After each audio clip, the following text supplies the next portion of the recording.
سے بڑے بدبخت اور کافر کے بارے میں آپ کو بتائیں گے، یعنی فرعون کے بارے میں کہ فرعون کون تھا اور کس کی اولاد میں سے تھا، اور فرعون کو فرعون کیوں کہا جاتا ہے،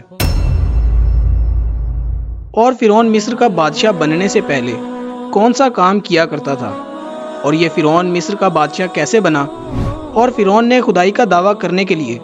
بنی اسرائیل کے مسلمانوں کو کس طرح جانوروں جیسا جاہل بنا دیا، اور پھر کس طرح فرعون نے خدائی کا جھوٹا دعویٰ کیا اور کس طرح یہ مصر کا جھوٹا خدا بنا۔ پیارے دوستوں، ان تمام تر سوالوں کے جواب قرآن و احادیث کی روشنی میں آج کی اس ویڈیو میں آپ کو بتائیں گے۔ پیارے دوستوں، وہ فرعون جس کا ذکر قرآن پاک میں ملتا ہے، جو حضرت موسیٰ علیہ السلام کے دور میں پایا جانے والا فرعون تھا، اس کا نام ولید بن مصعب یا مصعب بن ریان تھا، اور بعض مورخین نے اس کا نام قابوس بھی تحریر کیا ہے۔ پیارے دوستوں، فرعون بدبخت کا تعلق قبیلہ قبطیہ سے تھا، اور اس کی عمر تقریباً 400 سال تھی، اور اس 400 سال کی عمر میں نہ تو یہ کبھی بیمار ہوا اور نہ ہی کبھی اس کے سر میں درد ہوا، اور نہ ہی کوئی شخص اور دشمن اس پر غالب آیا۔ پیارے دوستوں، اس کا چہرہ تانبے کی طرح چمکتا تھا،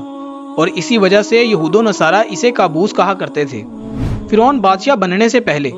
محنت مزدوری اور تجارت کیا کرتا تھا۔ ایک دن یہ محنت مزدوری سے تنگ آ کر بازار کی طرف نکلا، اور وہاں پر اس کی ملاقات حامان نامی ایک شخص سے ہوئی۔ دیکھتے ہی دیکھتے ان دونوں کی ملاقات دوستی میں بدل گئی۔ چنانچہ اس وقت یہ دونوں بدبخت کام کی تلاش میں شہر کی طرف روانہ ہو گئے، اور ان دنوں میں شہر کے اندر خربوزے کی خرید و فروخت کا کام زیادہ تھا۔ اس طرح یہ دونوں ایک خربوزے والے تاجر کے پاس گئے اور اس سے کام مانگا۔ چنانچہ اس وقت تاجر نے ان سے کہا کہ میرے خربوزے لے جاؤ اور بازار جا کر بیچ آؤ۔ جب یہ مال تم بیچ آؤ گے تو اس کے عوض میں تمہیں کھانے کے لیے دوں گا۔ تو اس وقت تاجر کی یہ بات سن کر فرعون نے حامان سے کہا کہ تم یہیں ٹھہرو، اور میں یہ خربوزے لے جاتا ہوں اور بازار میں فروخت کر آتا ہوں۔ اگر آپ ایسی ہی اسلامک اور معلومات سے بھرپور ویڈیوز دیکھنا پسند کرتے ہیں تو ہمارے چینل کو لازمی سبسکرائب کریں۔ چنانچہ فرعون وہ خربوزے لے کر شہر کی طرف چلا گیا، اور وہاں جا کر فرعون نے دکانداروں سے خربوزے خریدنے کا کہا۔ اس وقت دکانداروں نے فرعون سے کہا کہ ہم تو سودا ادھار خریدتے ہیں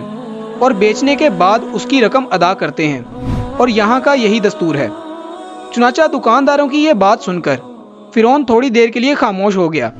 اور پھر اسی وعدے پر وہ سامان فروخت کر کے واپس چلا آیا، اور واپس آ کر خربوزے کے مالک یعنی تاجر سے آ کر کہنے لگا کہ یہ کام مجھے پسند نہیں، اور اتنا کہہ کر فرعون وہاں سے چلا گیا۔ اب فرعون کو کسی اچھے کام کی تلاش تھی جس سے فرعون زیادہ سے زیادہ مال و دولت کما سکے۔ اس کے بعد فرعون بادشاہ مصر کے دربار کے اندر چلا گیا اور اس کی خدمت میں جا کر درخواست پیش کرنے لگا کہ میں بہت دور سے آیا ہوں،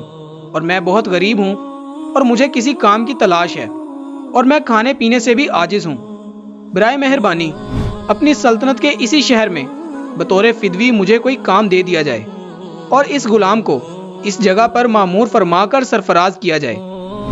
چنانچہ اس وقت فرعون کی یہ بات سن کر مصر کے بادشاہ نے فرعون سے سوال کیا کہ تو کون سا کام چاہتا ہے؟ چنانچہ بادشاہ کی یہ بات سن کر فرعون بولا کہ مجھے مصر کے قبرستان کی داروغی دے دی جائے، اور اس کے بدلے میں کچھ رقم فدیے کے طور پر میں شاہی خزانے میں جمع کروایا کروں گا، اور باقی رقم اپنے پاس رکھا کروں گا، اور میری اجازت کے بغیر مصر کے اس قبرستان میں کوئی بھی مردہ دفن نہ ہوگا۔ یہ بات سن کر اس وقت کے بادشاہ نے فرعون کو مصر کے ایک قبرستان کی داروغی دے دی۔ چنانچہ قبرستان کی داروغی ملتے ہی فرعون بہت خوش ہوا، اور خوشی خوشی قبرستان کے دروازے پر جا کر بیٹھ گیا اور انتظار کرنے لگا کہ اب کون آتا ہے جو اپنے مردوں کو دفن کرتا ہے۔ پیارے دوستوں، اس سال قضائے الہی سے ایسا ہوا کہ پورے مصر میں ایک خوفناک وبا پھیل گئی، جس کی وجہ سے مصر کے بہت سارے لوگ مرنا شروع ہو گئے۔ فرعون نے جب یہ دیکھا تو اس نے ہر لاش کے بدلے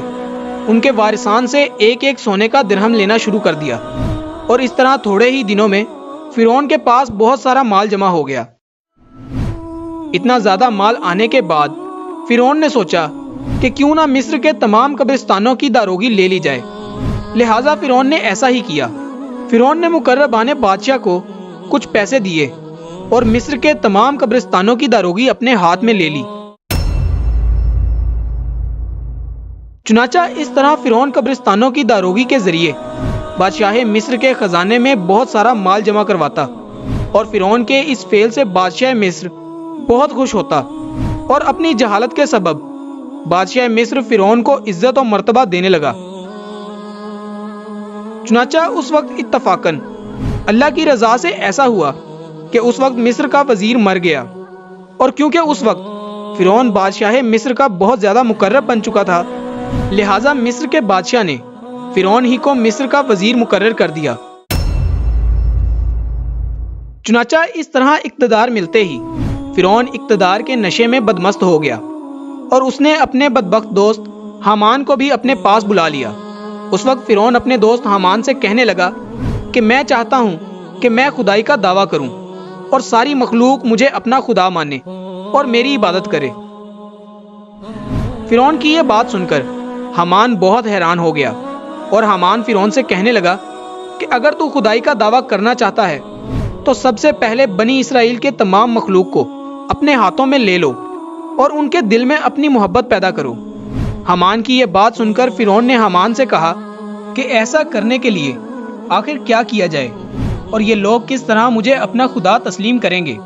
کیونکہ اس وقت کے تمام لوگ حضرت یوسف علیہ السلام اور حضرت یعقوب علیہ السلام کے دین پر تھے، اور کس طرح وہ لوگ اپنے دین کو چھوڑ کر فرعون کو اپنا خدا تسلیم کرتے۔ تو اس وقت فرعون نے اپنے دوست حامان سے اس کی کوئی تدبیر نکالنے کا کہا۔ حامان نے سوچ بچار کے بعد یہ تدبیر نکالی کہ بادشاہ مصر سے یہ درخواست کی جائے کہ میں چاہتا ہوں کہ تمام تر مصریوں کی تمام تر خواہشات مفت میں پوری کی جائیں، اور ان لوگوں کے تمام تر اخراجات میں اپنی جیب سے ادا کروں گا، اور جو لوگ جو بھی چیز حاصل کرنا چاہتے ہیں وہ مفت میں حاصل کر سکتے ہیں۔ چنانچہ اس وقت بادشاہ مصر نے فرعون کی یہ درخواست سن کر قبول کر لی، اور 1 سال کے لیے تمام مصر کے لوگوں کو یہ رعایت فراہم کر دی، اور فرعون نے 1 سال میں ہونے والے تمام تر اخراجات کی رقم حامان کے ہاتھوں بادشاہ مصر کے خزانے میں جمع کروا دی، اور پورے مصر میں اعلان کروا دیا گیا کہ اس سال خزانہ رعایتوں پر معاف ہے، اور ہم نے اپنی طرف سے تمام تر اخراجات کی رقم بادشاہ مصر کے خزانے میں جمع کروا دی ہے، اور مزید 2 سال کے اخراجات کی معافی کے لیے بھی ہم نے سرکار عالی میں درخواست کی ہے، اور وہ بھی قبول ہو گئی ہے۔ چنانچہ فرعون کا یہ اعلان سن کر مصر کی عوام بہت خوش ہوئی، اور مصر کے تمام غریبوں اور مسکینوں نے فرعون کی ترقی کے لیے خوب دعائیں کی، اور چند روز میں مصر کا بادشاہ قضائے الہی سے وفات پا گیا۔ چنانچہ اس وقت کے مرنے والے بادشاہ کا کوئی وارث نہ تھا جو اس کے تخت پر بیٹھتا اور اس کی بادشاہت کو سنبھالتا۔ اس طرح مصر کے بادشاہ کی تدفین کے بعد 3 دن تک عیادت ہوتی رہی، اور چوتھے دن مصر کے تمام تر عالم فاضل، قاضی، مفتی، امراء و غربا، چھوٹے بڑے سب بادشاہ مصر کے دربار میں حاضر ہوئے، اور کہنے لگے کہ بادشاہ کے تخت پر کس کو بٹھایا جائے، کیونکہ ملک بادشاہ کے بغیر بے سروپا ہو گیا ہے۔ چنانچہ اس وقت مصر کے لوگوں نے فرعون کی یہ نیکی دیکھی تھی کہ فرعون نے 3 برس کا خزانہ مصر کے لوگوں کو معاف کروایا تھا، اور ان کے اخراجات کا 3 برس کا پیسہ اپنے پاس سے خزانے میں جمع کروایا تھا۔ اسی لیے مصر کے تمام تر لوگ فرعون کے اس عمل سے بہت زیادہ خوش تھے، اور فرعون کی یہ خیر خواہی دیکھ کر مصر کے لوگوں نے فرعون کو مصر کے بادشاہ کے تخت پر بٹھا دیا، اور اس طرح فرعون بدبخت مصر کا بادشاہ بن گیا۔ اس وقت لوگوں نے یہ خیال کیا کہ فرعون بہت اچھا انسان ہے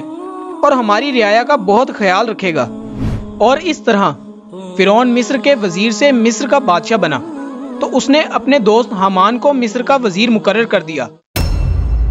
فرعون مصر کا بادشاہ بنتے ہی اپنے دوست حامان سے کہنے لگا کہ اب پورے مصر میں ہماری بادشاہی ہے، ہم جو چاہیں وہ کر سکتے ہیں۔ اس وقت فرعون نے حامان سے کہا کہ اب کوئی ایسی تدبیر نکالو کہ مجھے مصر کے تمام تر لوگ اپنا خدا ماننے لگیں اور میری عبادت کرنے لگیں۔ اس وقت حامان بدبخت نے فرعون ملعون کو مشورہ دیا کہ مصر کے اندر یہ حکم جاری کیا جائے